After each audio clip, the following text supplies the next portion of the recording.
Salut tout le monde, bon dimanche. Comme vous pouvez le voir, je suis sur ma terrasse, donc j'espère que le son va être quand même assez bon, malgré le vent, etc. et la lumière, mais bref, il fait trop beau pour être en dedans. Donc, semaine quand même chargée, mais intéressante. J'ai lancé un petit module qui s'appelle la Minute LinkedIn. Puis ça a été comme un peu un coup de tête où est-ce que je me suis dit je vais faire 14 petites capsules de 1 minute puis je vais les envoyer par courriel, une par jour. Puis ça a quand même bien marché, les gens sont réceptifs. Je pense que je suis en train genre de me créer une nouvelle banque d'abonnés. Puis des gens aussi qui sont... dans le fond, c'est aller chercher un petit peu le potentiel qu'il y a du côté LinkedIn parce que je sais qu'il y a beaucoup de gens qui ont besoin d'aide de ce côté-là. Puis, moi, ça me fait plaisir justement, genre de créer des petits modules parce que je trouve que LinkedIn, c'est une super bonne façon de communiquer sa marque personnelle. Mais bref, ça, c'est du côté business. Autrement, j'ai des petits mandats aussi que je suis en train de finaliser. Pas si petits que ça. Et si vous avez suivi les dernières vidéos, vous savez que je recommence, j'avais mes vendredis off pendant l'été, et bien j'ai pris mon dernier vendredi il y a 2 jours, et là je retombe à 5 jours semaine, donc ça risque d'être quand même un choc de revenir à temps super plein, parce qu'on sait que la rentrée quand même, je travaille dans une université, donc ça va être super occupé. Puis, j'ai pas super hâte de voir comment ça va se passer. Donc, j'ai une petite mélancolie de fin d'été qui s'installe. Mais bon, this is life. C'est la façon que les choses vont aller de toute façon. Point de vue mindset, il y a 3 choses que je voulais parler avec vous aujourd'hui. Le premier, c'est que je lisais un article ce matin, puis je trouvais ça intéressant parce que je trouvais ça à propos.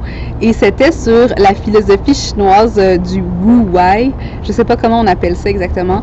Mais en gros, c'est une espèce de philosophie taoïste, confucianiste, qui parle du fait de laisser les choses aller et que souvent, la meilleure action à poser, c'est l'inaction, ou du moins...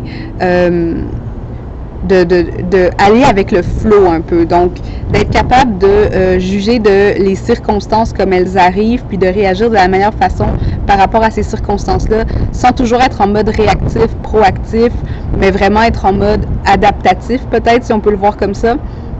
Donc, je trouve ça intéressant par rapport à tout ce que j'ai réfléchi dans les derniers mois, au challenge 0 à 100K, à la façon que j'approche aussi les opportunités et des fois de se dire, c'est pas en forçant plus que je vais aller plus loin. Des fois, c'est juste en laissant un peu plus aller les choses et être capable de réagir justement en temps et lieu. Donc, je pense que c'est un petit peu l'approche que je prends en ce moment avec Aime ta marque, surtout le fait parce que genre avec le travail puis tout ça, ma santé mentale aussi, je pense que c'est une façon quand même assez self-care, genre d'approcher le travail comme ça, sans pour autant dire que je ne me confie pas à mes objectifs. J'ai toujours ces objectifs-là en tête. Et parlant d'objectifs, justement, je trouve que on en parlait un petit peu dans Vivre ses ambitions féminines, mais je vais attendre que le vent passe parce que je pense que des fois on l'entend dans le micro. Dans Vivre ses ambitions féminines, on a eu une semaine sur faker, sur make it till you make it. Est-ce que c'est faker ou, tu sais, fake it till you make it plutôt. Et par rapport à mes objectifs, justement, je trouve ça intéressant parce que, puis là, si vous avez lu mon infolettre, vous avez un petit peu mon opinion là-dessus. Il y a quand même une façon... Bon, moi, je suis un peu contre le fait de faker ses aptitudes et tout ça, mais je trouve qu'il y a quand même un travail à faire du côté mindset où est-ce que on doit quand même visualiser la personne qu'on va être quand on va avoir atteint cet objectif-là. Puis j'ai vu qu'il y avait beaucoup de monde qui avait de la misère avec ce concept-là sur le groupe en disant que bon, c'est de la manipulation, ou c'est pas vraiment vrai, ou c'est pas vraiment nous, ou tu sais, j'ai pas besoin de me transformer une fois que j'aurai atteint mes objectifs parce que je suis déjà de la personne que je veux être là. Et je voulais expliquer un petit peu parce que j'avais pris ça dans le podcast de Brooke Castillo que j'adore, comme vous avez compris maintenant. Et elle disait que, dans le fond, c'était de se dire, bon, premièrement, pourquoi est-ce que j'ai cet objectif-là? Parce que souvent, on n'a pas des objectifs gratuits. Souvent, on a des objectifs parce qu'on pense qu'on va grandir à travers cet objectif, on va être transformé. Donc, il y a un pouvoir transformatif derrière tout objectif. Et c'est de se demander, en quoi est-ce que je vais me transformer? Qui va être cette personne? Qui vais-je être une fois que cet objectif va avoir été atteint? Puis, qu'est-ce qui vont être les croyances qui vont être différentes des croyances que j'ai aujourd'hui sur moi-même. Et ça peut être, puis elle prend souvent l'exemple des gens qui sont en perte de poids, parce qu'elle avait commencé de ce côté-là, je pense, du côté de coach nutritionnel ou d'exercice. Puis c'est vraiment de se dire, pourquoi est-ce que je veux perdre ce poids-là? Comment est-ce que je vais me sentir une fois que je vais avoir perdu le poids? Puis qu'est-ce qui va changer dans ma perception de moi-même ou dans la croyance que j'ai de moi-même? Ça peut être que là, soudainement, je vais être apte à être aimée ou je vais être sexy, puis les gens vont me regarder, ils vont me remarquer. Peu importe ce que c'est.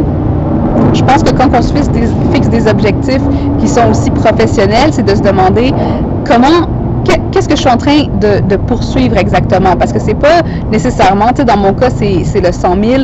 C'est pas nécessairement l'argent, parce que je veux dire, pour être bien honnête, genre, l'argent, je l'ai pas mal en ce moment, là. Tu sais, c'est mon salaire plus que je fais comme argent avec Aime ta marque, ou plus ou moins. Mais moi, je veux vraiment le faire avec Aime ta marque, puis c'est vraiment de me demander comment est-ce que je vais me sentir quand que je vais avoir atteint cet objectif, puis quelle est la croyance que je vais avoir à mon sujet qui va être différente. Et par rapport à ça, bien, de vraiment essayer de visualiser ce moment-là, puis de se dire, je peux avoir cette croyance-là aujourd'hui même à propos de moi, sans avoir à atteindre l'objectif. Et donc, de mettre en place certains mécanismes pour arriver à cette croyance en un petit peu changeant notre perception et en appelant le cerveau à se mettre dans un certain mode. Puis, pour ceux qui disent que c'est une certaine manipulation du cerveau, ben moi, je pense qu'on est tout le temps en train de manipuler son cerveau, juste quand on reporte certains désirs ou des choses comme ça. Par exemple, là, moi, genre, j'ai un repas qui m'attend en bas parce que j'ai pas dîné encore, mais je me suis dit, je vais faire cette vidéo-là avant, comme ça, je vais être plus tranquille pour manger mon lunch. Mais ça veut pas dire que, tu sais, j'ai quand même fait un mind game, genre, pour me dire, reporte ce désir, cette satisfaction de désir après parce que tu vas te sentir encore mieux. Bref, tout ça pour dire que quand on fait de la visualisation d'objectifs ou qu'on essaye de se faire croire certaines choses qui sont positives, tu sais, parce qu'on se fait tout le temps croire des choses qui sont négatives à propos de nous-mêmes, c'est pas nécessairement, tu sais, c'est tout autant de la manipulation, c'est juste que c'est mauvais. Ben, on met les circonstances pour vraiment atteindre cet objectif-là. Et ça m'amène au journal d'ambition que j'avais suggéré dans mon groupe Vivre ses ambitions féminin, de dire chaque jour si on pouvait écrire comme si c'était un présent, l'objectif qu'on veut atteindre. On est en train un peu de manifester notre volonté d'atteindre cet objectif-là. Bref, fait que ça c'est pour la visualisation, puis pour le fake, puis etc. Fait que je vous invite à aller écouter la vidéo live que j'ai fait ce jeudi à propos de Fake It Till You Make It, puis de me dire ce que vous en pensez, parce que ça avait suscité des discussions quand même intéressantes. Donc à voir de ce côté-là. Je vais juste regarder mes notes pour voir s'il y avait d'autres choses que je voulais vous dire aujourd'hui. Donc, il y a toute cette qualité aussi de laisser aller. Je pense que c'est important aussi quand on est en business de laisser les choses aller un petit peu, de voir comment elles vont se développer, etc. Bref. Petit truc technique, puis si vous recevez mon infolette, j'aimerais ça savoir ce que vous en pensez. J'ai commencé à enregistrer mon infolette sous forme audio et je voulais savoir si vous l'écoutiez en audio puis si vous aimiez ça. Parce que je vous avoue que là, ces temps-ci, je suis très dans les podcasts et ça me donne quasiment envie de faire plus de contenu audio, mais voilà. Donc, est-ce que vous êtes plus du genre à lire ou est-ce que vous êtes plus du genre à faire à écouter des audios? Parce que c'est drôle, dans ma minute LinkedIn, il y a quelqu'un qui s'est désabonné en me disant « Je déteste les vidéos ». J'étais comme « Ok », genre, tu sais, c'est comme...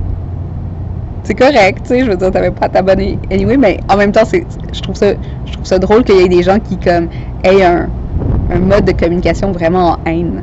Donc dites-moi ce que vous en pensez. Puis, finalement, dernier petit commentaire. Oui, mercredi, je fais le dernier coaching de groupe à 10$ de l'été qui est planifier son Instagram. Donc, si vous n'êtes pas inscrit et ça vous intéresse, je vous montre comment j'écris mes captions. Dans le fond, je les planifie avec l'application Preview et je modifie mes photos avec l'application Vesco, je sais pas comment on dit ça. Donc, si ça vous intéresse, je vais laisser le lien en dessous de cette vidéo. Puis, sinon, je vais vous souhaiter une belle semaine. Puis, on va se parler la semaine prochaine. Bye!